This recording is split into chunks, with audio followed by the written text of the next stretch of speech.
बाड़मेर के काऊखेड़ा गांव में पिछले 5 दिनों से एक किसान के खेत से क्रूड ऑयल का रिसाव हो रहा है, जिससे न सिर्फ उस खेत के किसान को नुकसान हो रहा है बल्कि आसपास के किसानों को भी नुकसान हो रहा है। वहीं प्रशासन इस पूरे मामले पर चुप्पी लगाए बैठा है। न उनको ये पता है कि रिसाव कहां से हो रहा है और न ही इस रिसाव को रोकने के लिए अब तक कुछ किया गया। बाड़मेर विधायक प्रियंका चौधरी और बायतू विधायक हरीश चौधरी ने यह मुद्दा विधानसभा में तक उठाया, लेकिन प्रशासन का ध्यान अब तक वहां नहीं पहुंचा। बाड़मेर में crude oil company Cairn Vedanta company के इंजीनियर 5 दिनों में ये पता नहीं लगा पाए कि क्रूड ऑयल का रिसाव कहां से हो रहा है। इतना ही नहीं, इंजीनियर अपनी नाकामी को छुपाने के लिए मिट्टी डालकर पर्दा डालने की कोशिश में लगे हुए हैं। जहां से क्रूड ऑयल का रिसाव हो रहा है वहां पर गड्ढा खोदकर टीन सेट लगाकर पूरे इलाके को कवर कर दिया है और वैक्यूम क्लीनर मशीनों से क्रूड ऑयल को टैंकरों में भरकर दूसरी जगह ले जा रहे हैं। पिछले 4 दिनों में 80 से 90 टैंकर भरकर रिसाव हो रहे क्रूड को दूसरे वेलपेट पर भेजा गया है। इस पूरे मामले पर किसानों का कहना है कि यहां से कई जहरीली गैस निकलती है, जिसके कारण बच्चों और बुजुर्गों की आंखों में जलन और कई बीमारियां हो रही है। लेकिन केयर्न वेदांता कंपनी स्थानीय लोगों की कोई सुनवाई नहीं कर रही। खेत तो सब बीघा साहब, सब बीघा है, खराब हो गया है। हाँ सभी खराब ही है। देखो 3 बीघा तो बिल्कुल खराब हो गया, 3-4 बीघा बाद में तो जैसे भी टायर हैंगी क्योंकि ऑयल में उड़ी बहु फिर होगी खराब तो हैंग होगी। और कंपनी वाला की लोग कह रहा था, हम बात कंपनी वाला तो कह बात करो। हाँ अजी मैं लैंड टीम ने भेजा और की मांग है कंपनी में और सरकार हमारे तो खराब हो है, जो मकाम हैंग दस्त हो गया। पहला तो घर में की कर रहा हूँ भाई, शाम का तो शाम को बहागी स्थिति क्या कंपेन ज्यादा है, कंपेन घर में नहीं रह सको, बा स्थिति ज्यादा है। हैंगो तो पहला घर की ज्यादा था क्योंकि खेत तो खराब हो गयो पण हमें घरे जो ना हगी स्थिति मकाम हैंग दरा बी में आई रही ओम यार 3 बार घर सेंस किया, एक बार थड़ी गया। केमिकल चले तो गैस वैस में परेशानी नहीं हो रहा और तो केमिकल के हाथ है S2S गैस आवे, आंखों में जलन होवे, कमजोरी तो ये टाबरों के तो किक नहीं हुए, हमारी होगी तो टाबरों को तो नहीं है। कितना है परिवार है जो पाके परिवार तो हैंग हो गए मारे हो गए पूरों की समस्या हगी है और कंपेन आवे कंपन क्यों ब्लास्ट करे जमीन में।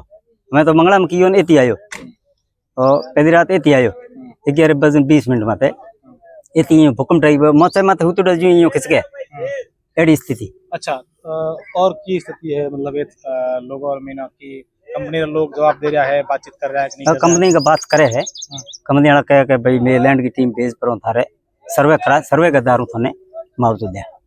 तो आज मैं था देखियो कि थारे क्या कर रहे खेत रे बाद ताड़ो लगा लॉक कर दियो कई लॉक तो के मीडिया ने तो मना नहीं कर सब क्योंकि इमें लोकल लोग आवे जना के हर जो कोई हाल मो पड़ जे मो देखने जन के कोई नहीं पायो दुड़ जे बी वास्ते के लगायो मैं यो कयो मैं पूछू जने यो बात बताइए लगायो की करके ए तमे घणा आवे बी वास्ते मैं आवे तो कोई मो पड़ जी बी वास्ते वो लोग लगायो मीडिया क्रूड जो निकले टैंकर भरे ले गया या टैंकर सब वैक्यूम खोसे जमीन में वो मैं खड्डे के मोवे 12-13 फुट खड्डो ऊंडो है बिंग मो वैक्यूम लगावे वैक्यूम खोसन दूसरी जो सन नंबर है खाद नंबर है कोई दूसरे पॉइंट में शिफ्ट करे। वहीं बाड़मेर विधायक प्रियंका चौधरी ने इस मामले को विधानसभा में उठाते हुए सरकार से किसानों को हो रही परेशानी पर ध्यान देने की मांग की थी। बाड़मेर विधानसभा के काऊखेड़ा पंचायत में केयर्न वेदांता कंपनी का ऐश्वर्या ऑयल फील्ड है, उसके वेलपेट 8 नंबर से 36 घंटों से लगातार क्रूड ऑयल लीक हो रहा है जो किसानों खेतों के अंदर जा रहा है। तो मैं आपसे आग्रह करूंगी कि सरकार इस पर ध्यान दे, तुरंत लीकेज बंद करे, किसानों को मुआवजा दे और एक स्थायी वहां निगरानी कमेटी बनाए। इन्फॉर्मेशन देनी है। वहीं प्रियंका चौधरी के अलावा बायतू विधायक हरीश चौधरी ने भी विधानसभा में यह मुद्दा उठाया था और किसानों को हो रही समस्या भी स्पीकर के सामने रखी थी। अध्यक्ष महोदय जी, बाड़मेर में केन एनर्जी द्वारा ऑयल में काम हो रहा है, उसमें 2 प्रक्रिया के तहत परफोल्टिंग जिसके माध्यम से ब्लास्टिंग होती है जो कई देशों के अंदर उसके ऊपर रोक लगी हुई है। दूसरा हाइड्रोलिक फ्रैकिंग जिससे उस तेल के कुएं के अंदर पानी मिट्टी और केमिकल डालकर और तेल वापस निकाला जाता है फ्रैकिंग कर।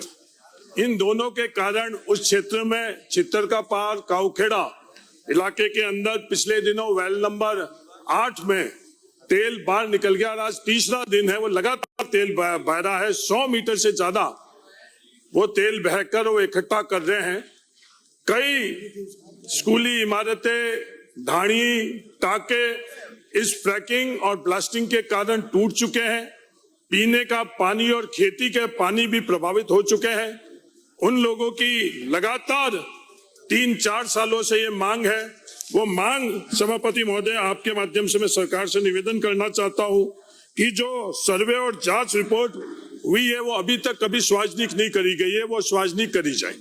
दूसरी उनकी मांग है कि जो पीने का पानी और खेती के पानी के अंदर जो पहले से कम है और इस ऑयल इंडस्ट्री की इस एक्सप्लोरेशन के कारण और ज्यादा तकलीफ है, तो मैं आपके माध्यम से निवेदन करना चाहता हूं कि तत्कालीन इसके ऊपर संज्ञान लेकर कार्रवाई करें और भविष्य के अंदर इस तरह की कोई भी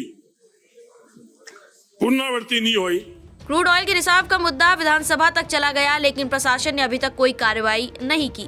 अधिकारी लगातार क्रूड ऑयल के रिसाव के कारणों का पता लगाने का आश्वासन दे रहे हैं, लेकिन अभी तक कोई ठोस कारण का पता नहीं लगा पाए। कंपनी ने पूरे खेत को अपने कब्जे में लेकर ताला लगा दिया है और किसी को भी अंदर जाने नहीं दिया जा रहा।